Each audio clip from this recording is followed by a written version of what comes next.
El tema que vamos a ver hoy se llama la así llamada oración de sanación del árbol genealógico.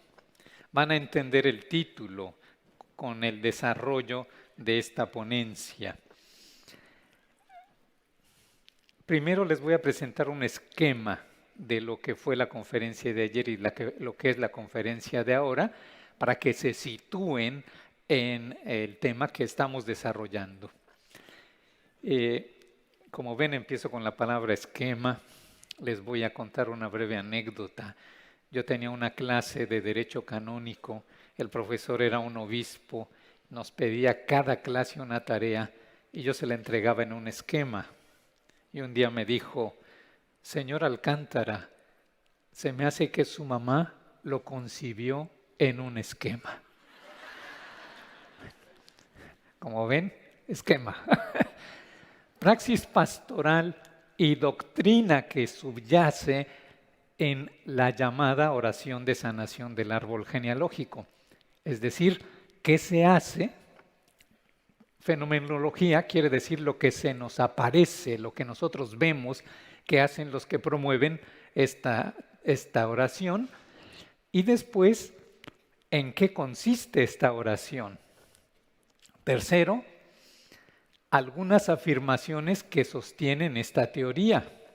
Me di a la tarea de leer muchos libros y seleccioné algunos para ponerles al menos la pasta del libro y el forro y decirles qué dicen estos autores sobre esta oración.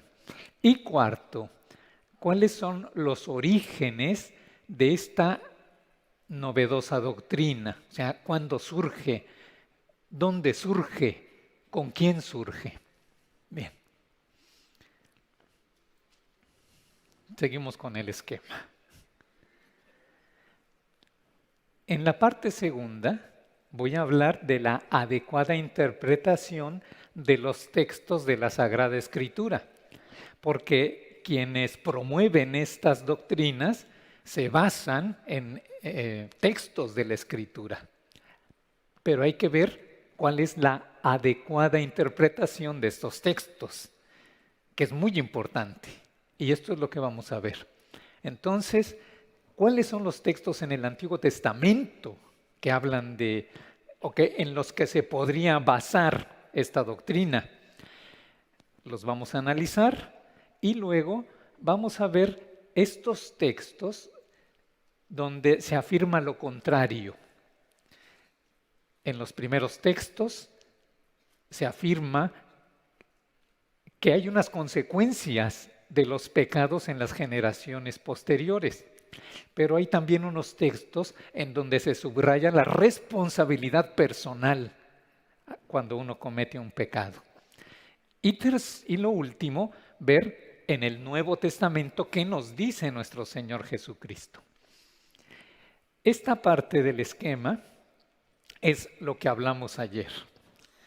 La distinción entre influencias, pecados y maldiciones intergeneracionales que, como lo explicamos ayer, ya lo explicamos. Lo que hicimos fue hablar de las definiciones, qué significa una influencia intergeneracional, qué es un pecado ancestral, que vimos que no pueden existir, y sobre todo abundamos en la cuestión de las maldiciones intergeneracionales. Por cierto, que ayer hicieron muchas preguntas, las traigo en este sobre. Yo creo que recibí más preguntas como los Reyes Magos el 6 de enero. Bueno, empezamos pues con el tema. La praxis pastoral y la que subyace en la llamada oración del árbol genealógico.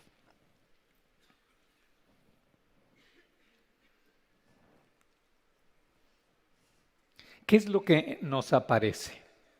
Se le llama a esto fenomenología. Quiere decir, ¿qué vemos en la práctica en muchos lugares?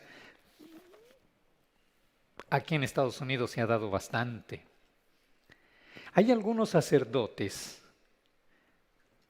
católicos inclinados al ministerio de sanación y liberación, algunos incluso con la licencia de exorcista, que han propuesto la idea de que los males que padecen actualmente las personas, males psicológicos, morales, sociales, espirituales y corporales, tienen una causa en sus antepasados. Esto es lo que afirman. Nuestros males, de cualquier tipo, tienen causa en los antepasados. Dicen que la persona actual sería como el último eslabón de una cadena por donde van pasando los males que llegan a ella. Estos males serían producto de 3 elementos: malas inclinaciones de sus antepasados, los pecados de sus ancestros y las maldiciones que los antepasados hubieran echado sobre sus descendientes de generación tras generación y que ahora tendrían un efecto en ellos. Esta herencia que se ha transmitido de generación en generación hace tener, según ellos, irremediablemente a la persona inclinaciones y tendencias a determinados males. Por ejemplo, en el ámbito social, comportamientos. En el ámbito de la salud, enfermedades. En el ámbito de la psicología, heridas o adicciones. Y en el ámbito moral, pecados.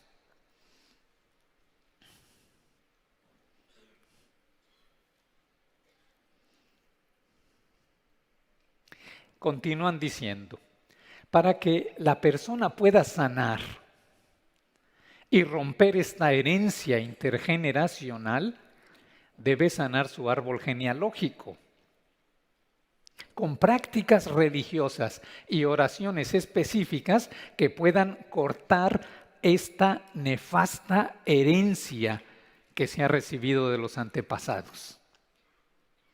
Según los propagadores de esta doctrina, se han de hacer prácticas religiosas y oraciones poderosas para que el sujeto rompa sus ataduras ancestrales. Mediante tales ejercicios de piedad, el sujeto experimenta una liberación afectiva y al mismo tiempo que libera a sus antepasados, pues con estas oraciones consigue el perdón para sí y para sus ancestros. Así sana todo el árbol genealógico y se evita que pasen a futuros descendientes cosas como perversiones, adicciones, pecaminosidad, enfermedades, accidentes, muerte repentina, abortos, suicidios, etc. Además, en la medida en que los vivos sanen, sanarán y se liberarán también los difuntos. Es decir, como algunos de ellos afirman, la sanación de los vivos cambiará el estado de los difuntos. De modo que la frecuencia o la fuerza con que se hagan estas oraciones tendrá repercusión en la persona que las hace y en sus antepasados, los haya conocido o no, tratado o no, estén vivos o hayan muerto.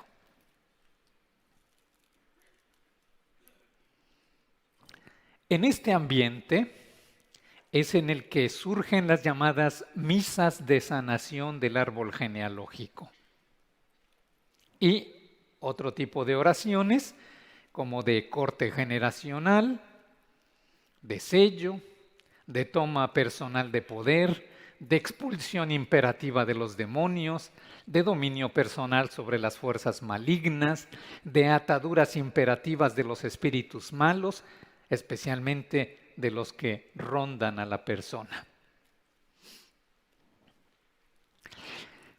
Hay sacerdotes y laicos que dicen tener el carisma sanador. Incluso hacen escribir el árbol genealógico especificando los aspectos a liberar: alcoholismo, lujuria, avaricia, pobreza, enfermedad, etc.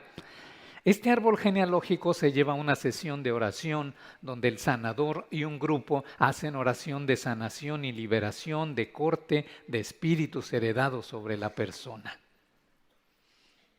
Algunos sacerdotes en las llamadas misas de sanación del árbol generacional introducen ritos que ellos mismos han elaborado, oraciones específicas que además dicen ser las únicas eficaces para poder lograr la meta que se busca. Aunque la Iglesia tiene solo dos ritos, el rito tradicional y el rito de Pablo VI, pero me encontré algunas páginas en donde tienen hasta su propia misa para hacer estas oraciones. Hay que tener en cuenta que este cúmulo de ideas y prácticas religiosas introduce nuevos conceptos que antes no había, como por ejemplo el de transferencia, el de influencia, maldición intergeneracional, herencia ancestral, pegajosidad, pues dicen que las cosas se te van pegando, sanación del árbol genealógico, etcétera, etcétera.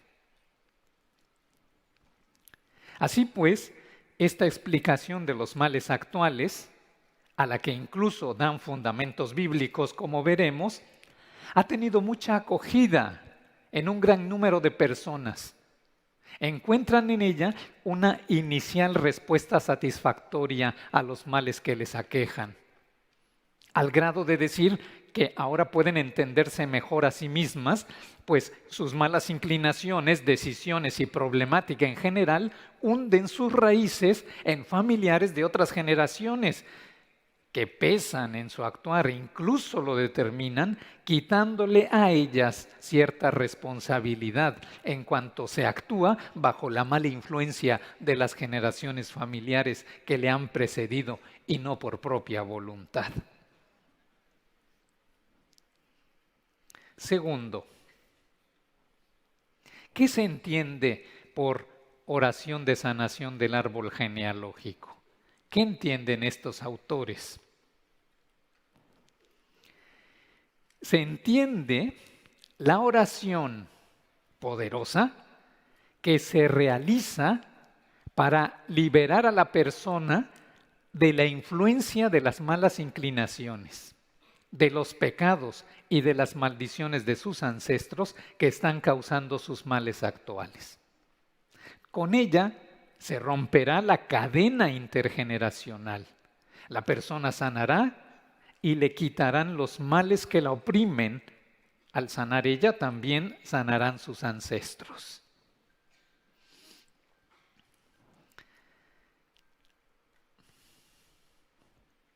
¿A cuántas generaciones alcanza esta influencia o esta relación intergeneracional?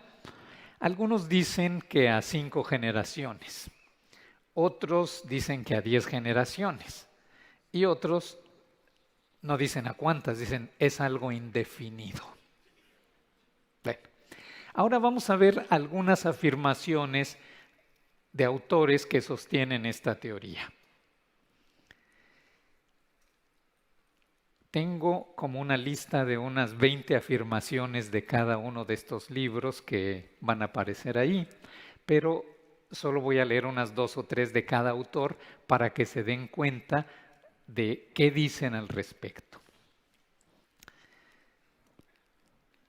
El padre Semacula dice que la persona actual comparte alguna responsabilidad por los actos erróneos que se han cometido en el pasado. Uno dice, pero si ya la persona los cometió, si ya está juzgada, si ya está sentenciada, si ya está posiblemente en el purgatorio, ¿por qué tengo que compartir yo una responsabilidad del acto que hizo ella? Imposible. Y además dice, página 12, y porque el pasado es estable, también estos problemas pueden estar en el presente. Es un caso de árbol familiar. Te demostraremos por qué es así. Y entonces dice, cuando yo te haga esta oración, va a comenzar por sanar el pasado de tu familia. Uno dice, pero si eso ya no existe, ¿cómo es que va a sanar el pasado? Porque aquello ya pasó, no tenemos ninguna incidencia en lo que ya pasó. Incluso dice el dicho popular, palo dado, ni Dios lo quita. Ya estuvo, ya fue. Pero dice que vas a sanar el pasado de tu familia al sanar el presente y aún el futuro. Pero si el futuro todavía no se realiza, ¿cómo puedes saber lo que va a pasar para poderlo sanar?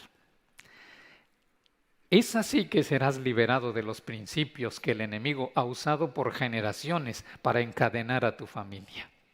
Bueno, la noticia es que el enemigo o el demonio como enemigo no solo ha encadenado a tu familia, encadena a toda la humanidad que se deja arrastrar por él para pecar. Porque el pecado es un lazo con el que el demonio agarra a las personas. Su táctica o su modo de actuar es, por un lado,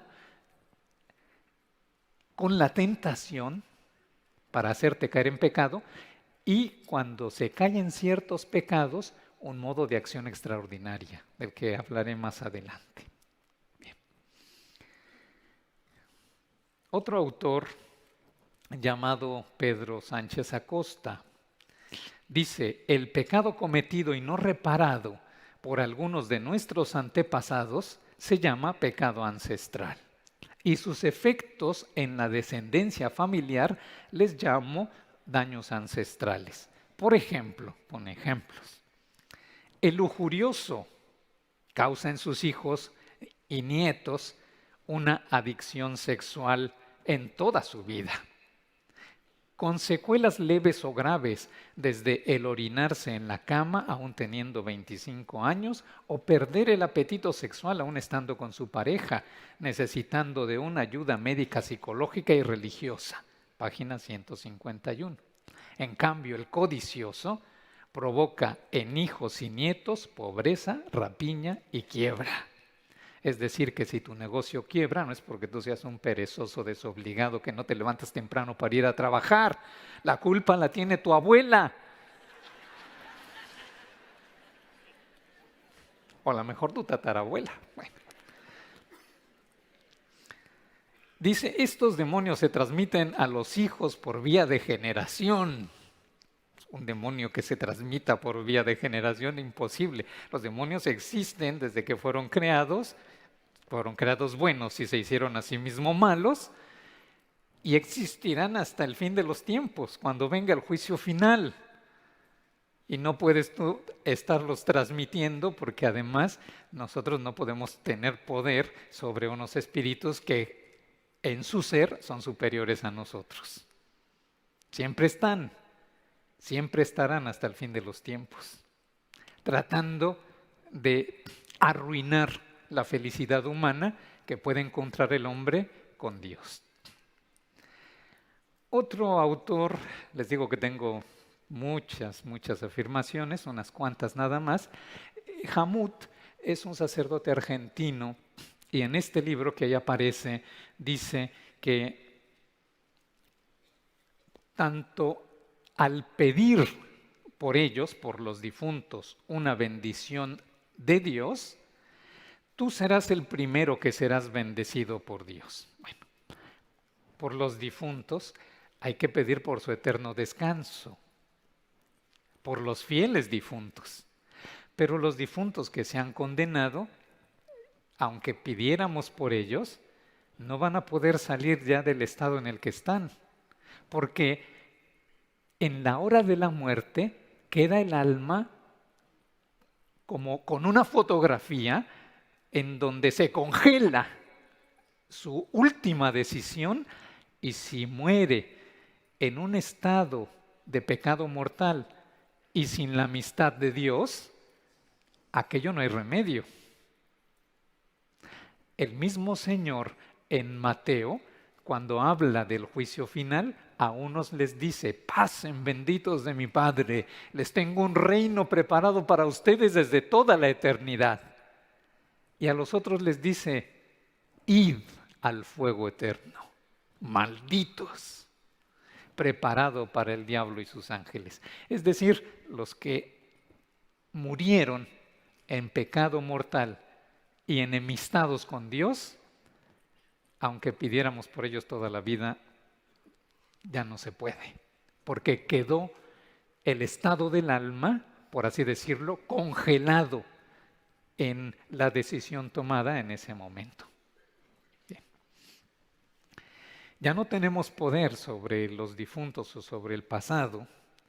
Veamos brevemente otro libro, Corbera. Este lo pinta las cosas un poco más científicas y dice que nosotros prácticamente no somos libres, solo tenemos un 5% de libertad en cada uno de los actos que hacemos, porque todo lo demás es un condicionamiento de programas que nos han dejado nuestros antepasados. No quiere decir que genéticamente no estemos inclinados a algo, pero somos libres y ante el bien y el mal podemos escoger, podemos elegir. Y no es que solo tengamos un 5% de libertad en cada acto que hacemos. Este otro libro, que es de un español de apellido Luzón, este sí se voló la barda. Dio un batazo de jonrón. Dice, nada más les leo una. En resumen, no todas... Reconoce que hay muchas desgracias, pero que no todas vienen de los ancestros. Pero si no todas, es que algunas sí. Aunque ciertos errores suyos puedan marcar a sus descendientes por varias generaciones, la oración es el medio para cortar estas cadenas intergeneracionales, el instrumento de Dios para la liberación de sus familiares respecto a esas cadenas ancestrales, no solo de sus congéneres que están sufriendo esas mismas consecuencias, sino también de sus antepasados. Otra vez, si tú mejoras porque haces oración por tus antepasados, ellos, aunque estén muertos, van a mejorar.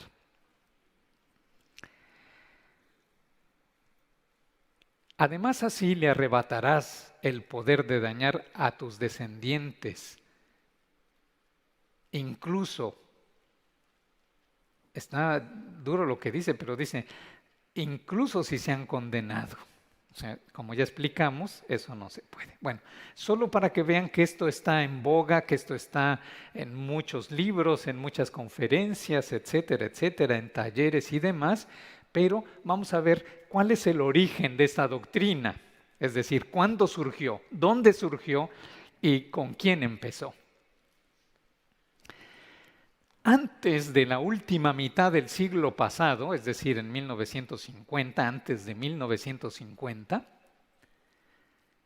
preguntamos, ¿podemos encontrar algún autor católico que haya enseñado la doctrina del pecado ancestral? Respuesta: no. No podemos encontrarlo. Por eso decimos que es una doctrina novedosa, inventada, que representa un grave peligro para los que quieren aceptar a Dios como se nos ha revelado, tal como lo presenta la Iglesia desde hace 2000 años. Veamos los orígenes y los fundamentos de esta doctrina del pecado ancestral. ¿De dónde proviene? Del mundo protestante. Según parece, esta doctrina apareció por primera vez entre los protestantes por inspiración pagana. Un misionero protestante llamado Kenneth MacColl es quien dio el impulso a la práctica de sanar el árbol genealógico hasta convertirlo en un movimiento. Él era doctor, hablaba inglés, había nacido en China en 1910, murió en el año 2001 y tiene un libro que aún está anunciado en internet que se llama Healing the Family Tree. Fue publicado en 1982. Y narra allí cómo él vio a una mujer protestante de China sanar la enfermedad mental de un hombre peligroso a través de sus oraciones. Años después, esto lo inspiró a basarse en las prácticas de las religiones asiáticas paganas para sanar a los necesitados a través de unas oraciones dichas a favor de sus ancestros, en las que también utiliza oraciones cristianas e incluso utiliza la misa anglicana. Crece su movimiento entre los grupos carismáticos anglicanos y en pocos años se infiltra en la renovación católica, en la renovación carismática católica, y recibe apoyo de algunos sacerdotes y escritores, como por ejemplo Father Bob Sears o Robert de Grandis, y otros sacerdotes que lo han seguido, como Lou Cerulli de Montreal, o Michael Barry, o el padre John Hamch, que era claretiano, o Semacula, religioso de los Padres de la Misericordia, que dejó su congregación y se incardinó en la diócesis de Pensacola, Tallahassee, o Gustavo Jamut, que es oblato de la Virgen María, etcétera.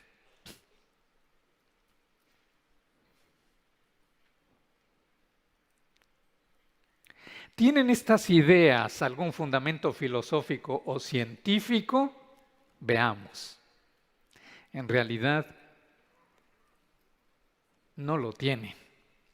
Sin embargo, el supuesto fundamento filosófico del daño ancestral es muy semejante a lo que popularmente se conoce como el karma, idea procedente de la religión hinduista. Algunos afirman que todos los males que hacemos a los demás se nos regresan a nosotros, a los hijos o a los nietos. Y lo explican de la siguiente manera. En el momento en el que nosotros estamos cometiendo un pecado, le estamos transmitiendo un daño ya a los hijos, a los padres o a los hermanos, incluso a todo el país. Para entender esto mejor, pongamos el siguiente ejemplo. Una señora dice una mentira contra la reputación de una muchacha.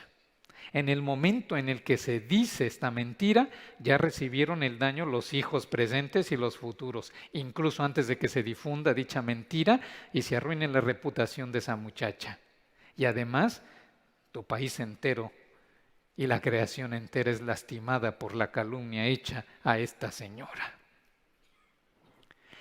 Hay numerosas páginas en internet que hablan de esto. Pongo aquí unos cuantos ejemplos en inglés, español, francés, portugués e italiano. Healing Your Family Tree, el apostolado de la sangre de Cristo, el magazine de la Voix de Dieu, la Formação con Caonova, y además en italiano, Preghiere a Gesù e María, que además ponen allí la misa para la curación del árbol genealógico. Bueno, pero alguien dirá, ¿tiene esta doctrina un fundamento teológico? No lo tiene. Pero tratan de justificar su aplicación del karma a la teología cristiana basándose en ciencias psicológicas, especialmente en Carl Jung. Afirman, así pues, emplearé el concepto general de sincronicidad en el sentido especial de una coincidencia temporal de dos o más sucesos relacionados entre sí de una manera no casual, cuyo contenido significativo sea igual o similar. Esta teoría de la sincronicidad de Jung, dicen ellos, explica en el catolicismo la comunión de los santos. Es decir, que necesitamos a Jung para que nos explique lo que es la comunión de los santos. Por otro lado, algunos tratan de apoyarse incluso en el magisterio de la Iglesia, citando el Concilio de Trento, diciendo que así como el pecado original se transmite de generación en generación, también todos los pecados se transmiten de una generación a otra, lo cual pues es completamente erróneo, porque podemos decir que hay estos dos tipos de pecado, el original y el personal. El original que cometieron los primeros padres, pero que al estar en un estado de gracia cuando lo cometieron, su pecado afectó toda la naturaleza humana. Perdieron la gracia santificante, los dones del Espíritu Santo, las virtudes infusas, y transmitieron una naturaleza privada de estos dones, que llamamos la naturaleza caída. Por eso todos los seres humanos nacemos con la privación de estos dones, que han dejado a la naturaleza humana con inclinaciones más fáciles al pecado. Por eso la virtud cuesta tanto trabajo. Pero ¿no hay acaso textos de la Escritura que avalan la doctrina de las consecuencias del pecado ancestral? Sí los hay. Veamos. Éxodo 24:6 dice el texto: no te harás escultura ni imagen alguna, ni de lo que hay arriba en los cielos, ni de lo que hay abajo en la tierra, ni de lo que hay en las aguas debajo de la tierra. No te postrarás ante ellas, ni les darás culto, porque yo, Yahvé tu Dios, soy un Dios celoso, que castigo la iniquidad de los padres en los hijos hasta la tercera y cuarta generación de los que me odian, y tengo misericordia por millares con los que me aman y guardan mis mandamientos. Éxodo 34:6, 7 dice algo parecido. Dice que Yahvé castiga la iniquidad de los padres en los hijos y de los hijos hasta la tercera y cuarta generación. Números 14:18 dice que Yahvé, castigando la iniquidad de los padres en los hijos, otra vez hasta la tercera y cuarta generación. Deuteronomio dice que sigue castigando hasta la tercera y cuarta generación, pero tiene misericordia por 1000 generaciones con los que lo aman y guardan sus mandamientos. Y Lamentaciones, que habla también de cómo es que pesan en la generación que está escribiendo los delitos de los antepasados, igual que Baruch. Bueno, estos son los textos del Antiguo Testamento en los que basan o quieren basar esta doctrina. Pero vamos a ver cuál es la adecuada interpretación de estos textos de la Escritura. Puede aceptarse que estos textos del Antiguo Testamento son el fundamento del pecado ancestral y consiguientemente de la oración de sanación del árbol genealógico. Hay que tener en cuenta que para leer el Antiguo Testamento se debe considerar, entre otras cosas, lo siguiente. Primero, para leer los textos del Antiguo Testamento hay que ver su contexto, su género literario, si es legislativo, profético, sapiencial, etc. Las técnicas literarias utilizadas, por ejemplo, la hipérbole.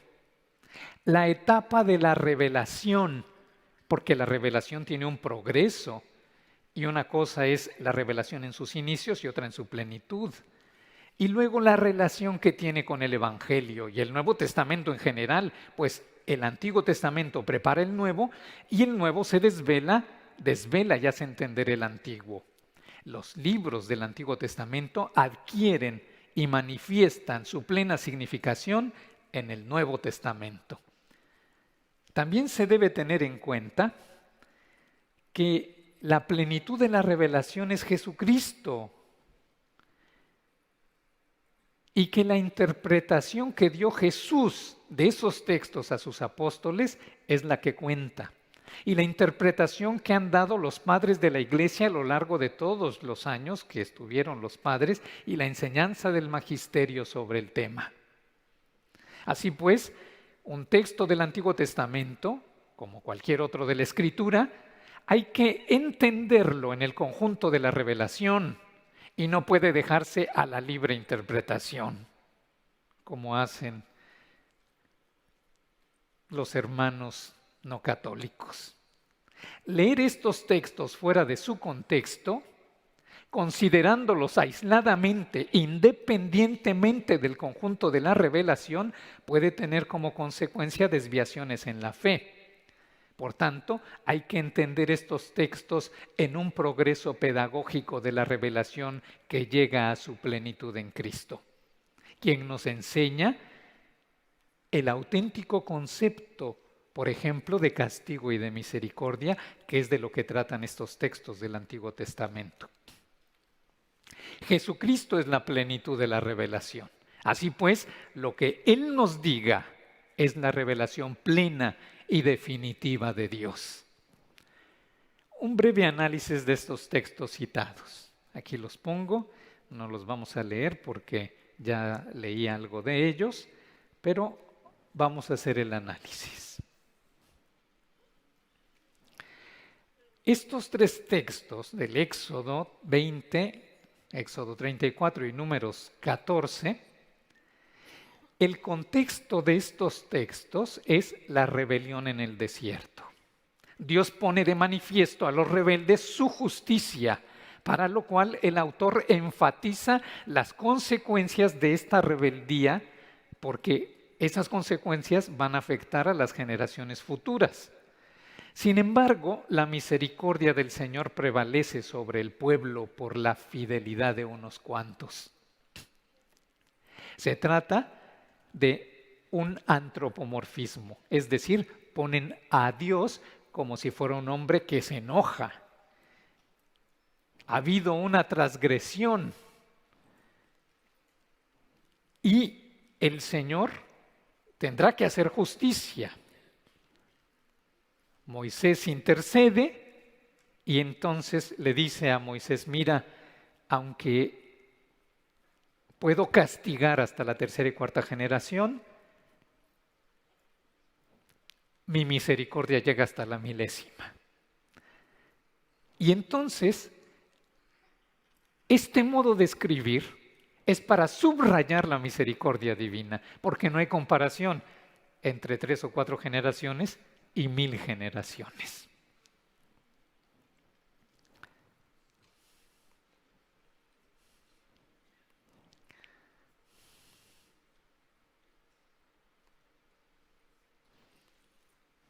Seguimos con la adecuada interpretación de estos textos. Aquí tenemos el del Deuteronomio y el análisis.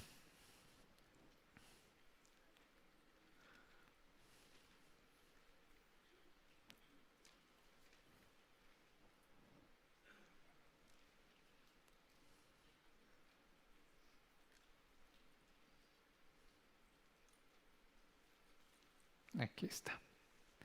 Lo que quiere subrayar el escritor y la revelación en este texto, de acuerdo a su contexto, es que Dios es al mismo tiempo justo y misericordioso.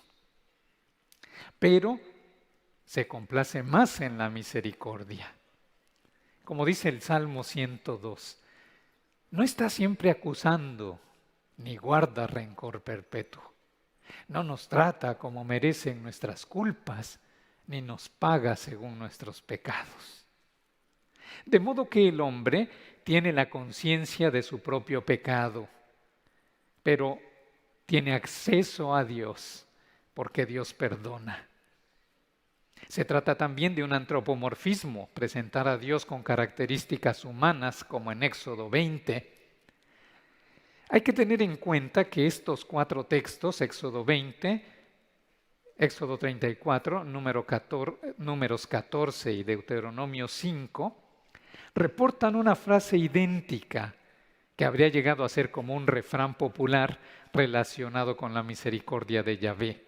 De modo que expresar que la misericordia prevalece sobre el pecado por tantas generaciones. Los textos hasta aquí citados están en un contexto legal.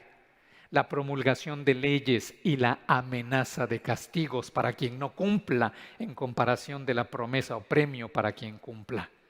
Aunque aquí está expresado en términos jurídicos de alianza, puesto que en coherencia con la alianza hecha, Dios se ha comprometido a dar su amor y su bondad, el hombre tiene que corresponder y por eso será bendecido él y sus descendientes.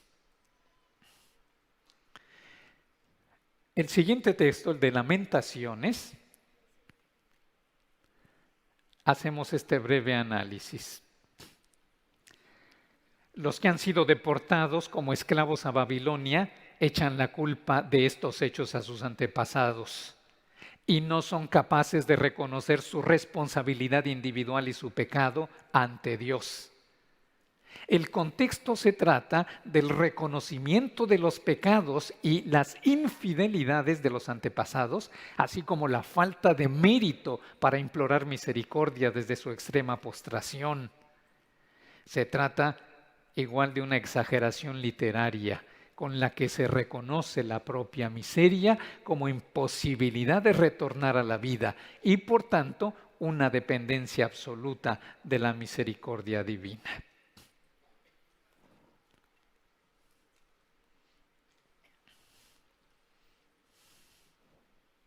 Hipérbole es exageración. Y el último texto, el de Baruc. Se trata de una oración de súplica de los deportados. Se arrepienten de las culpas que han atribuido a los padres y en contraste el Señor, que está sentado en el trono para siempre, tiene en cuenta a los desterrados que padecen una situación miserable. La oración se dramatiza como un lamento para suplicar misericordia. Y por eso los que suplican misericordia recibirán misericordia.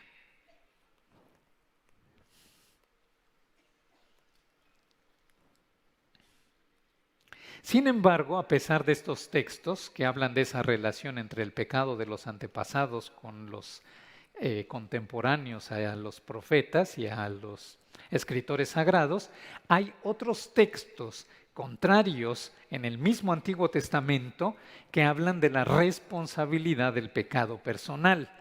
Por ejemplo, Ezequiel 18:20. El que peque es quien morirá.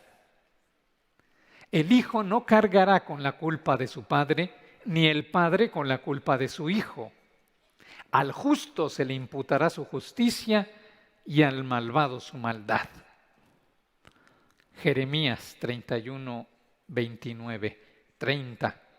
En aquellos días no se dirá más, los padres comieron el agraz y los hijos y los dientes de los hijos sufrieron la dentera, sino que cada uno por su culpa morirá.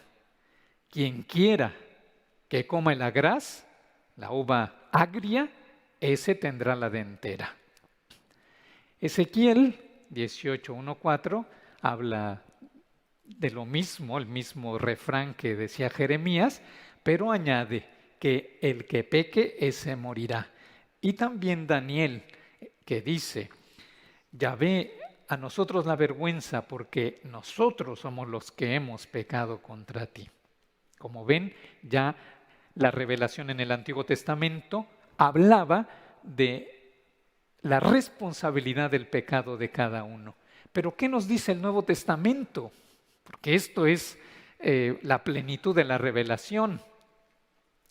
En Juan 9 le preguntan los apóstoles a Jesús, ¿quién pecó, este o sus padres, para que naciera ciego?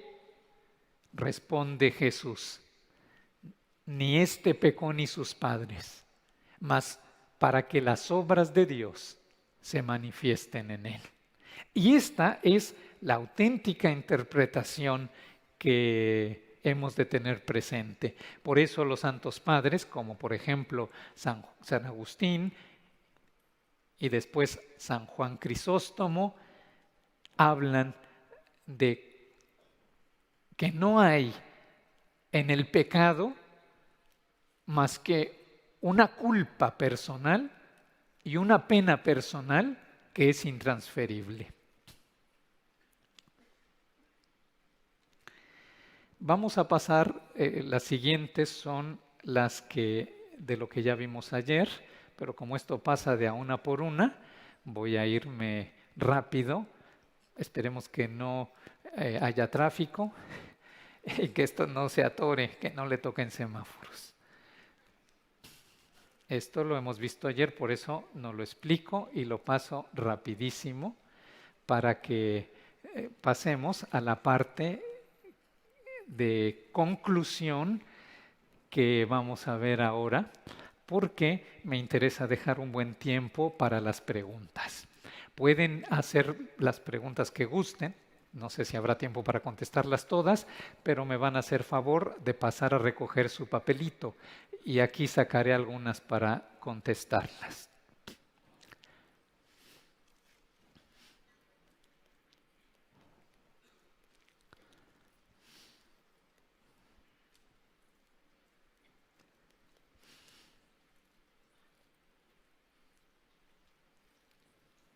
Quien ya vaya teniendo su pregunta puede alzar la mano para que pasen a recoger su papelito.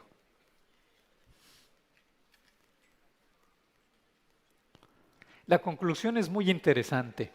Saben, la he tomado de un documento que sacó el episcopado francés. La comisión doctrinal del episcopado francés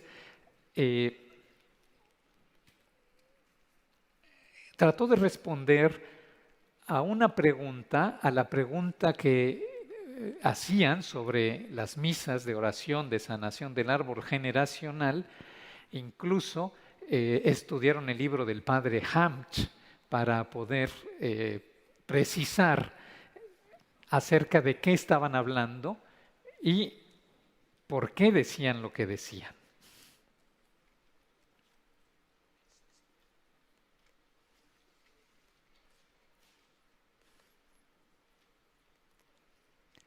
Ciertamente, ayer no pudimos ver todas estas slides porque no había este aparatito que ahora tenemos en este salón, pero esto lo explicamos lo más abundantemente posible el día de ayer.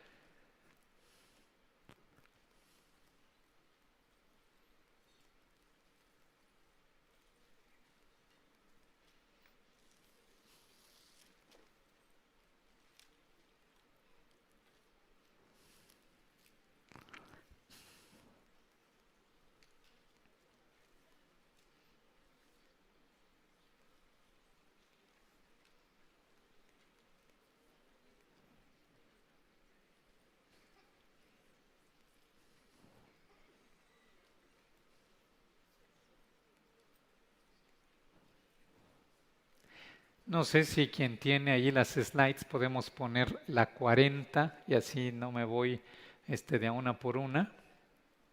¿Se puede poner la 40, por favor? Aquí está ya. Bueno, ya llegamos. Breve resumen. En este resumen voy a hacer un resumen de lo que hablamos ayer y un resumen de lo que hablamos hoy.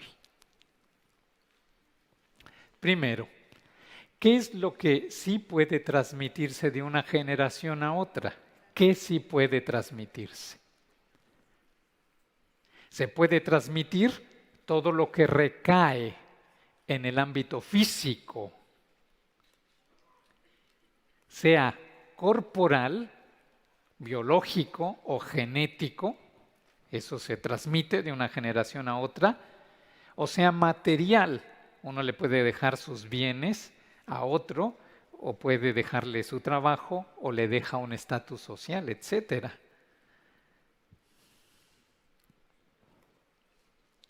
Se pueden transmitir cosas psicológicas, lo que tenga relación con lo biológico.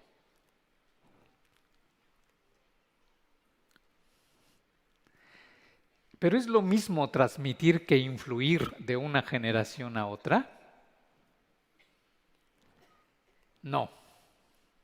Como ya explicamos, la influencia intergeneracional no puede ser a nivel moral.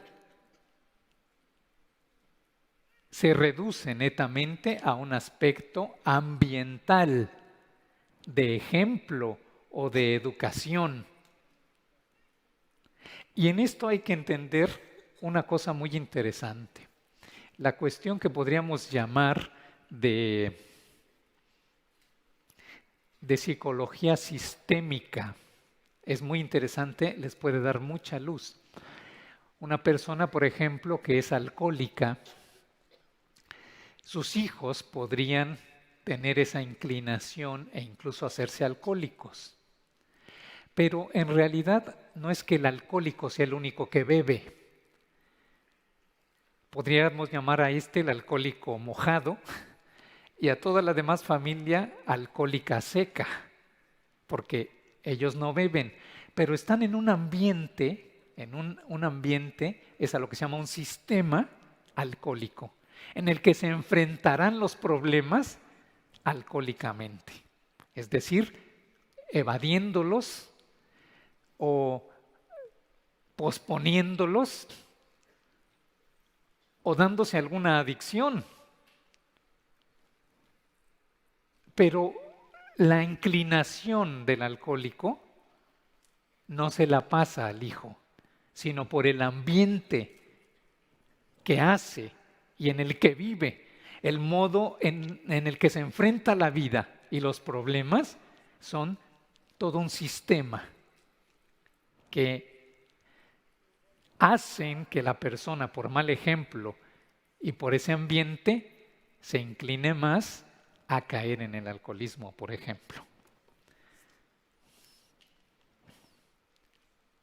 Los pecados de una generación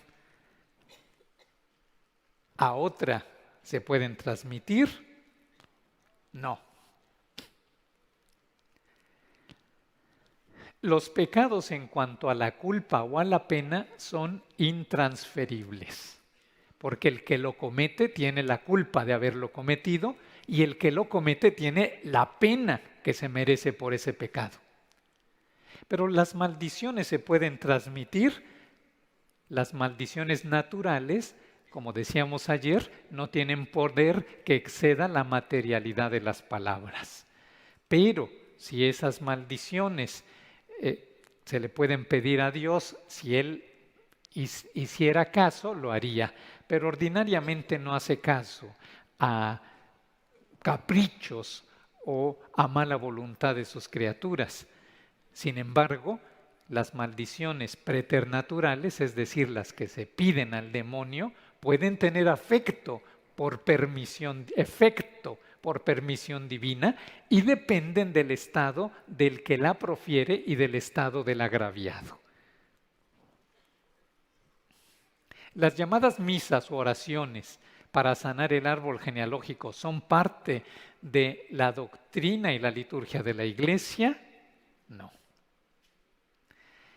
Como ya vimos, han nacido en el ámbito protestante a mediados del siglo pasado. Ni en la revelación, ni en los santos padres, ni en la historia de la teología católica hay un solo ejemplo de que ésta sea o haya sido enseñanza católica. La Comisión Doctrinal de la Conferencia del Episcopado Francés emitió una nota doctrinal el 19 de enero del 2007 sobre la sanación de las raíces familiares por la Eucaristía. En ella estudia los fundamentos dogmáticos y psicológicos de la sanación del árbol genealógico por el ofrecimiento de la Eucaristía y emite un juicio doctrinal en el ámbito psicológico y en el ámbito doctrinal teológico. Y dice lo siguiente: desde el punto de vista psicológico, el enfoque de la sanación de las raíces familiares por la Eucaristía tiene, desde el punto de vista científico de la psicología, un riesgo muy alto. Se basa en concepciones simplistas de la causalidad psíquica. La consecuencia probable es que impida un trabajo verdadero de elaboración psicológica, porque el sujeto se declara inocente de su responsabilidad en lo que le pasa. La noción de inconsciente personal allí no tiene cabida. La fascinación ejercida por la hipótesis genealógica puede impedir a la persona que sufre tomar en sus manos su propio sufrimiento. Y este sufrimiento de los creyentes, que podría ser reparado y acompañado en un marco terapéutico de escucha, queda fuera, porque los problemas que tengo los tengo por mis antepasados y no por algo que hay ahora dentro de mí. Si se escuchara a estas personas y se les diera un tratamiento adecuado, sería ciertamente benéfico desarrollar ampliamente esta escucha para atender las necesidades específicas y concretas de esta persona. Pero si no se orienta adecuadamente a las personas en la búsqueda de soluciones adecuadas, la persona piensa que la solución está fuera de ella y entonces se confía y no trabaja en sí misma para mejorar. Ni pensar que todo lo va a solucionar la psicología, ni pensar que todo se va a arreglar con una misa, sino que la persona tiene que darse cuenta que en su relación con Dios y en el esfuerzo que ella haga en su vida, podría salir adelante. Como dice el dicho, a Dios rogando y con el mazo dando. Pero desde el punto de vista teológico, ahí está, desde el punto de vista teológico,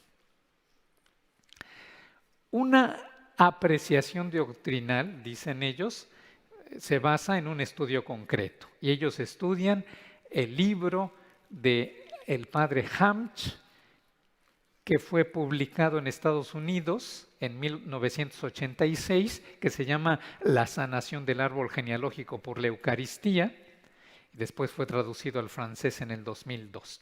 Y dice esto la Comisión Teológica del Episcopado francés. El propósito encontrado aquí, en el libro de Hamch, La sanación del árbol genealógico en la misa, parece estar en contra de la doctrina católica del bautismo, del purgatorio y de las indulgencias. Tiene la intención bien entendida de dirigir la caridad de las personas cuando mandan a hacer una misa por sus difuntos, pero en realidad no es caridad si tú mandas a decir una misa en la que quieres que el beneficiado seas tú. Por otro lado, la idea de una solidaridad en el pecado encontró pruebas o fuentes en el Antiguo Testamento que se toman al pie de la letra sin ver su contexto y que se hace una interpretación personal sin ver que el proceso de la revelación llega a su culmen solo en Cristo. Y por tanto, tenemos que ver el Evangelio de San Juan. Dice que no se puede negar que haya estructuras de pecado, es decir, o familias o sociedades en donde es tanto el pecado que ya no es solo un pecado personal, sino es una estructura de pecado. Pero, aunque no se niega eso, y se debe de tomar en cuenta para el esfuerzo personal, las almas, cuando nosotros mandamos decir una misa por nuestros fieles difuntos, los fieles difuntos, es decir, los que murieron en gracia y amistad de Dios, pero imperfectamente purificados, pueden recibir por el ofrecimiento de la Santa Misa un sufragio que les ayuda en su pronta purificación. Pero eso no quiere decir que va a tener consecuencia en los que estamos vivos, ni que con nuestra misa vamos a poder sanar algo de su situación. Lo único que podemos hacer es un sufragio por su pronta purificación. Y entonces, como se ve, esto es nuevo en la Iglesia Católica, pero no encuentra apoyo ni en la escritura ni en la tradición. Y por eso no deberíamos reconocerla ni ponerla en práctica como algo católico. Conclusión de la conclusión. 2 puntos. 1.